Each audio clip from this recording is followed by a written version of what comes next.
Hello and namaste. I am your host Samam Jangoli and welcome to my channel. Before moving on, please subscribe to my channel and turn on notifications so that you got notification about my new upload.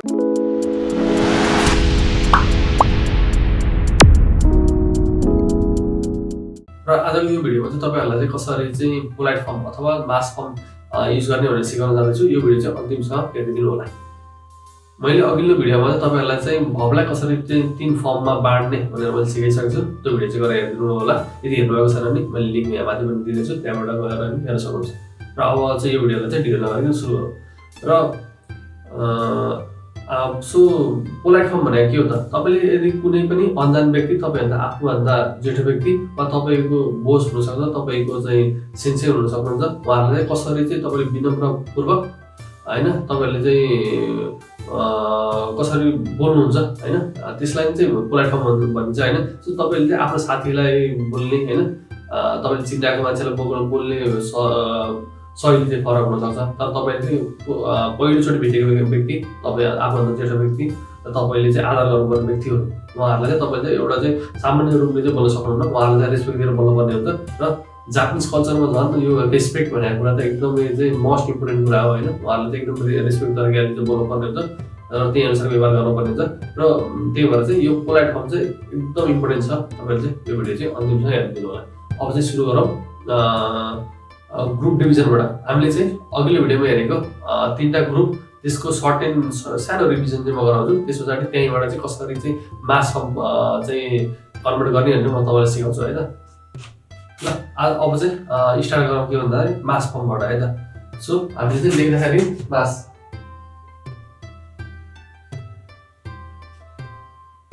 पढ्दा मास भन्छौँ, तर लेख्दा चाहिँ मासु लेख्छौँ है त, मासु फर्म। सो मासु फर्म। सो के गर्छ भने हामीले चाहिँ अघिल्लो भिडियोमा हेरेको तीनटा ग्रुपहरु हामीसँग थियो, ग्रुप 1, ग्रुप 2, ग्रुप 3 हैन। सो हामीले त्यो तीनटा फर्मबाट चाहिँ कसरी मास फर्म लगाउने भनेर म तपाईहरुलाई चाहिँ अब चाहिँ यो भिडियोमा चाहिँ सिकाउन जाँदैछु। भनेपछि अब हेर्नु है, मास फर्म हेर्नु, तपाईले चाहिँ यदि मास फर्म बनाउन जान्नुभयो भने चाहिँ के हुन्छ भन्दाखेरि यसबाट तपाईहरुले दुईटा कुरा जान्नुहुन्छ। एउटा यो मास भनेको चाहिँ पोजिटिभ भयो हैन, यसको नेगेटिभ सो मासेन एउटा नेगेटिभ फर्म भयो है त। अर्को यसको पास्ट फर्म, पास्ट। सो के भन्छ मासिता। सो यसको पास्ट नेगेटिभ भन्छ, पास्ट नेगेटिभ।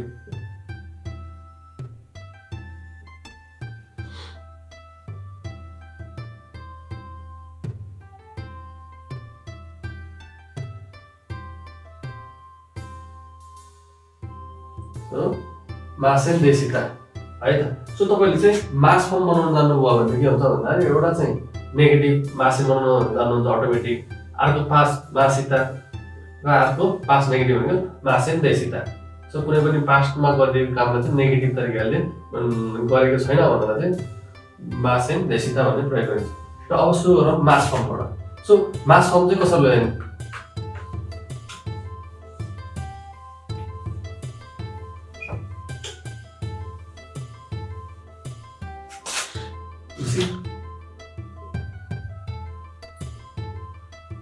हामीसँग भएको ग्रुप 1, ग्रुप 2 र ग्रुप 3।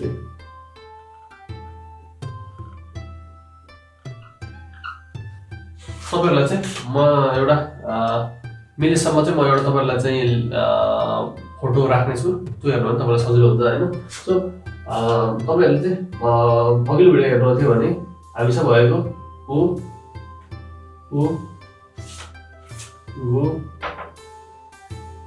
चु सु अर्को थियो न,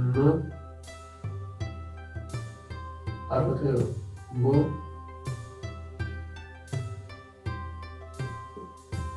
अर्को थियो मु र अर्को थियो रु। ग्रुप सेकेन्डमा थियो हामीसँग रु र ग्रुप थर्डमा थियो हामीसँग सुरु र पुरु। ल अब तपाईलाई थोरै रिभिजन जस्तो पनि हुनेछ। सो सबैभन्दा पहिला के गर्ने भन्दाखेरि यो ग्रुप थर्डको सुरु र कुरुलाई घुम्नु, सुरु र कुरु अरू बित्तिकै ग्रुप थर्डको हामीले सम्झिनु होला। र हामीसँग अब कमन भएको के भन्दाखेरि रु, तिन ठाउँमा कमन भएको के रु हो भनेपछि रु नभएको हेर्ने, रु नभएको भनेको जस्तै अन्तिममा चाहिँ उ कु गु चु सु नु बु मु वा रु बाहेकको हेरौँ अहिले सुरुमा चाहिँ रु मु छ आयो भने त्यो के भन्यो रु, जस्तै आउ काउ होइन, इकु त्यस्तो आयो भने नो मु यो मु होइन, त्यस्तो खालको चाहिँ आयो भने सबै के भने ग्रुप बनाउनु भन्नुभयो है त। यी सबै के भन्नुभयो ग्रुप बनाउनु भयो। रु अनि त्यस पछाडि रु आयो। अब चाहिँ हेर्नुहोस्, अब बाँकी रह्यो रु, दुईवटा आउँछ रु। सो रु आएको छ भन्दाखेरि रुमा आयो भने इन्डिङ के को इन्डिङ छ भने ए ओ उ, यदि चाहिँ रुभन्दा अगाडिपट्टिको सिलेबलको इन्डिङ ओ यु ओ ए ओ उ तपाईँको साउन्डिङ आएको छ भने त्यो चाहिँ के हुन्छ हाम्रो ग्रुप वन हुन्छ। त्यस्तै यसको चाहिँ ए र ई साउन्डिङ चाहिँ रुभन्दा अगाडिपट्टि आयो भने चाहिँ तपाईँहरूको यसको चाहिँ के हुन्छ ग्रुप हुन्छ। यसमा एक्सेप्सन छ है, एक्सेप्सन छ, त्यो भिडियो चाहिँ गरेर हेर्नु होला, तपाईँले थाहा पाइहाल्नुहुन्छ एक्सेप्सनहरू सबै ग्रुप बनाउनु पर्छन् है।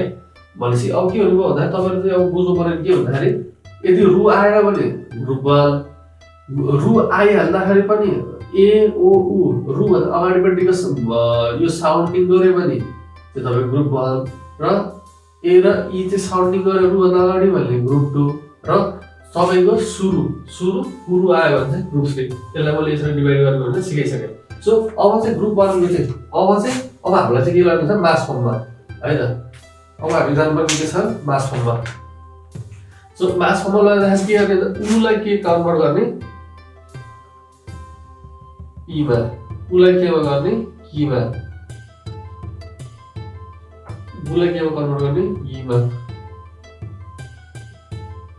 Sula becomes G, Su becomes C, Nu becomes Ni, Bu becomes B, Mu becomes B, Ru becomes Ri. यसमा चाहिँ के हो अब यो भयो, यसलाई कन्भर्ट गर्ने भनेपछि अब कन्भर्ट गरेर के गर्ने भन्दाखेरि प्लस के गर्ने मास है, मास। For example so cow to buy, यसलाई कन्भर्ट गर्दाखेरि कसरी हुनुभयो भन्दाखेरि सो काको का भइहाल्यो, उ बिकम्स के ई काई, अब के जोड्ने मास,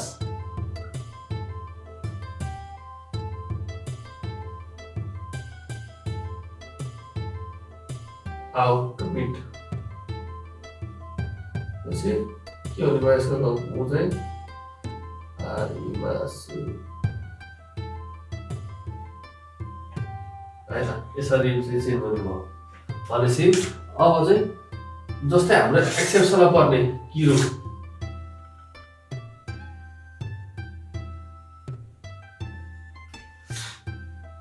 यो चाहिँ हाम्रो एक्सेप्सन पर्छ। अगाडि के भन्दा रु आएको छ, त्योभन्दा अगाडि चाहिँ ई आवश्यक साउन्डिङ आइरहेछ, तर आयो भने त्यो चाहिँ ग्रुप गर्ने एक्सेप्सनमा पर्छ। त्यही भएर किरो बिकम्स किरिबस ग्रुप वन। यो भयो चाहिँ हाम्रो के भयो यो भन्दाखेरि हाम्रो मास फर्म भयो है त।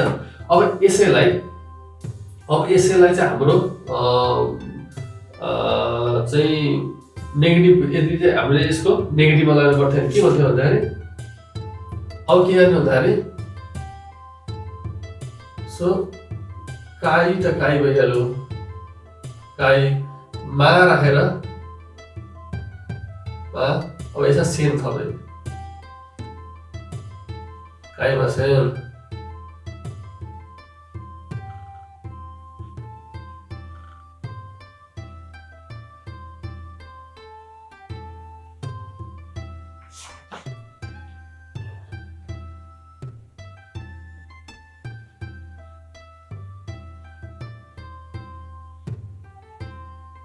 सो यो भयो के भन्दा अब चाहिँ केमा गयो यो नेगेटिभमा यो चाहिँ के भयो पोलाइट फर्म भयो यो चाहिँ नेगेटिभ भयो आइमासेन किरिमासेन अब हेर्नु है मास फर्म बनाउँदा चाहिँ के हो अब यसको यदि चाहिँ तपाईहरुलाई चाहिँ उ बनाउनु पर्छ यदि चाहिँ पास फर्म बनाउनु पर्छ भने so काइमा सोल्भे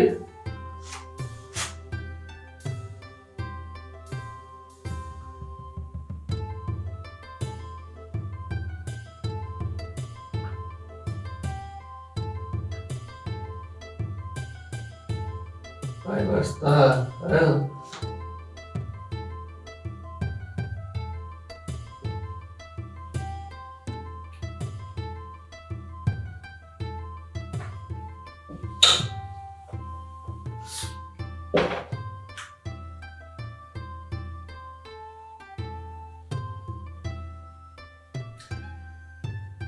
Kiri.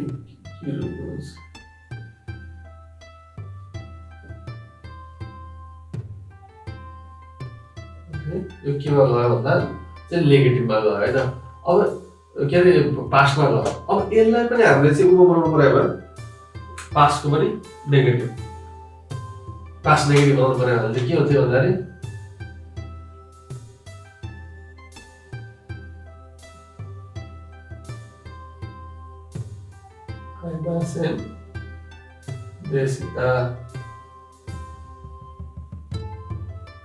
so Kirimas becomes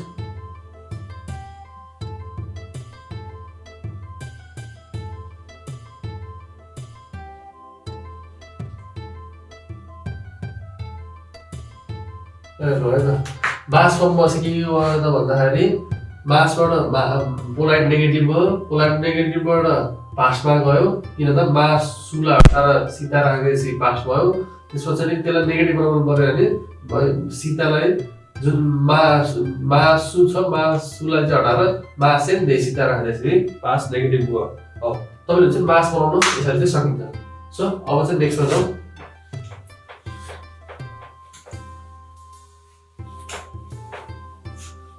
अब हेर्नु अब सेकेन्ड फर्मको जाउँ जस्तै सेकेन्ड ग्रुपको चाहिँ एक्जाम्पलहरू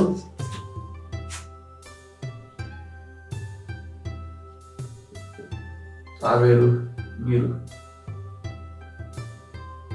ल रु भन्दा अगाडि ए र इ साउन्डिङ आयो ताबेरु मिरु भनेपछि इन्डिङ आयो भनेपछि यो ग्रुप सेकेन्ड अब यसलाई चाहिँ के गर्नु भने सेकेन्ड ग्रुपमा चाहिँ के गर्छौँ भन्दाखेरि हामीले चाहिँ यो आउने रुलाई चाहिँ हटाउँछौँ हटाएर प्लस मास थप्छौँ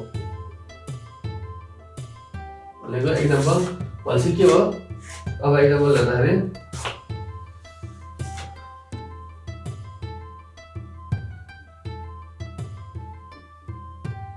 ताबेरु becomes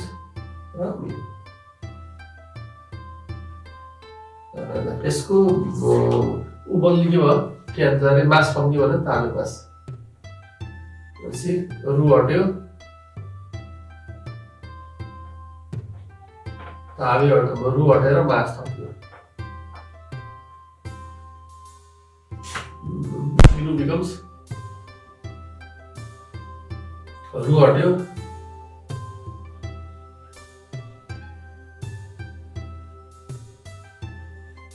अब यसको नेगेटिभ के गर्ने भयो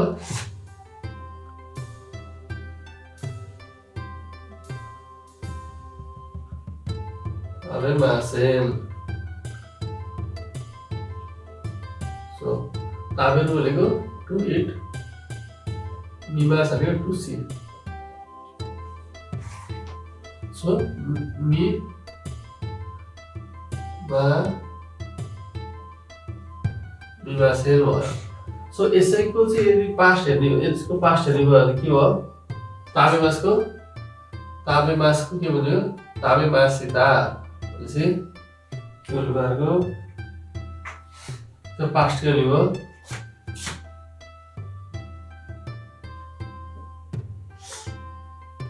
ताबे मास सीता भनेपछि यसको पास्ट हुने भयो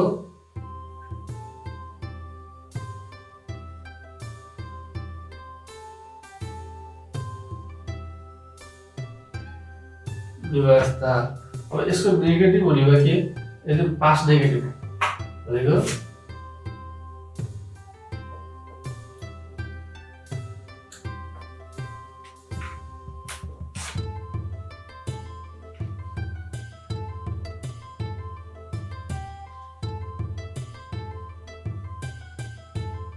Imasen Desita. Imasen becomes Imasen Desita.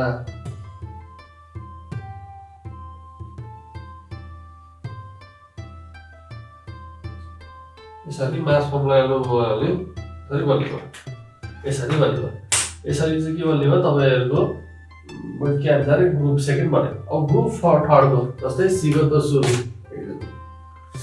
C go तो सी को त तपाईलाई यही सबै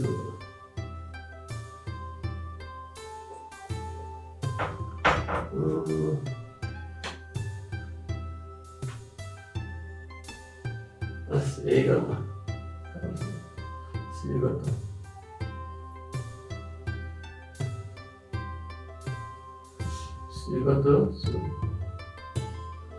अब ग्रुप थर्डमा के हुन्थ्यो भन्दाखेरि सुरु बिकम के हुन्छ भन्दाखेरि तपाईको यो सुरुलाई के भन्छ भने सिधै यसको सीमास पुरुको बिकम स्किमास है त सो सुरु बिकम सीमास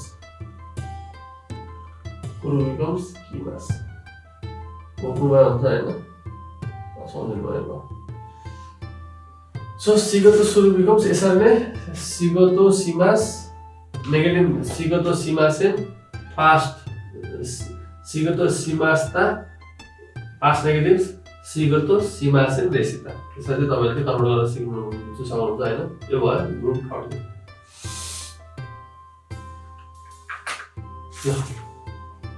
तपाईले यसरी चाहिँ कुनै पनि भावलाई पोलाइटमा कसरी लगाउने पोलाइट को नेगेटिभ कसरी लगाउने पास्टमा कसरी लगाउने र पास्ट नेगेटिभ कसरी लगाउने अनि तपाईलाई मैले सिकाइसकेको छु तपाईहरु चाहिँ योलाई चाहिँ एकदम नोट बनाएर राख्नु होला र आफूले मेमोराइज गर्नु होला यदि मेमोराइज भएन भने यो भिडियो फेरि हेर्नु होला हैन र अब चाहिँ तपाईहरुले चाहिँ यो भिडियो चाहिँ अन्तिमसम्म हेरिदिनु भयो त्यसको लागि तपाईहरुलाई धेरै धेरै धन्यवाद हैन तपाईहरुको मायाले गर्दाखेरि हैन अलिअलि सब्स्क्राइबरहरु बढिरहेको छ मैले त्यही भएर तपाईहरुलाई चाहिँ भिडियो चाहिँ अझ चाँडैभन्दा चाँडै ल्याइरहेको छु अब नेक्स्ट फर्म पनि अझै भनौँ न यसलाई कन्टिन्युटी आफूले आउँदैछ र है तपाईहरु चाहिँ हेर्दै जानु होला र लाइक र सेयर चाहिँ गर्दै जानु होला कमेन्ट गर्नु होला र तपाईहरु चाहिँ यदि नयाँ युजर हुनुहुन्छ भ्युअर हुनुहुन्छ भने चाहिँ यो च्यानललाई चाहिँ सब्स्क्राइब गर्नु होला किन भन्दा अझ थप जानकारी भिडियो त आउनै छ